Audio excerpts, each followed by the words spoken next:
I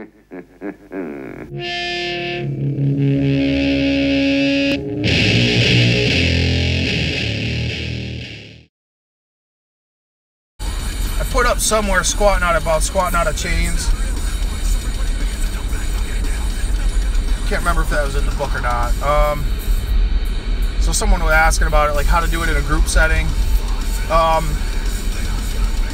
All you do is everybody's racks are a little bit different, but we had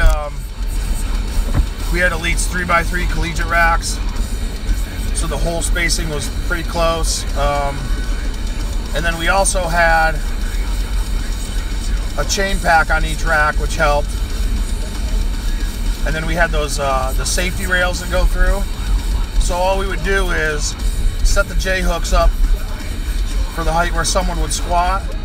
Okay, and then you put the bar in, and then we would put the safety rails either right above the J hook or the next hole up.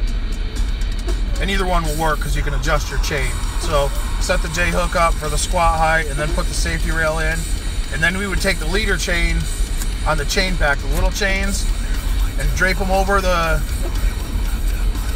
safety rail, and then the other end of the loop goes around the bar. So when the person steps out, the bar is going to be on their back, and those chains are hanging from the safety rails, and then they basically squat down and the bar sits in the chain, and then you squat up out of it.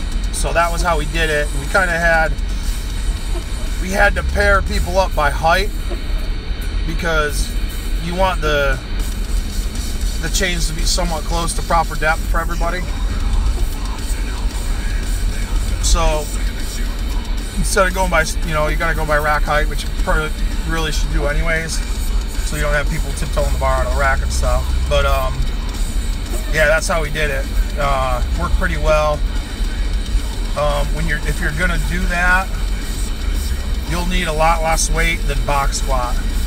So like if a kid is speed squatting 2 plates onto a box, you may start them at a plate or a plate and 10 coming out of the chains, because it's that much harder.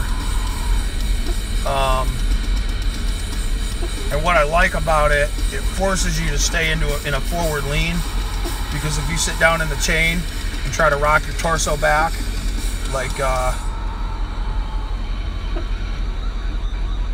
you can on a box, the weight goes back into the chain and you'll basically fall on your ass. So you have to squat, and you have to stay lean forward into the squat like you should anyways. So those are a really good option for your speed squat days if you're looking for some variation. Make sure do it with a group of athletes that's engaged and does a pretty good job in the weight room.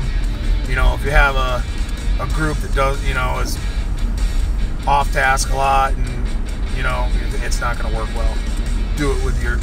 Start out doing it with your better groups,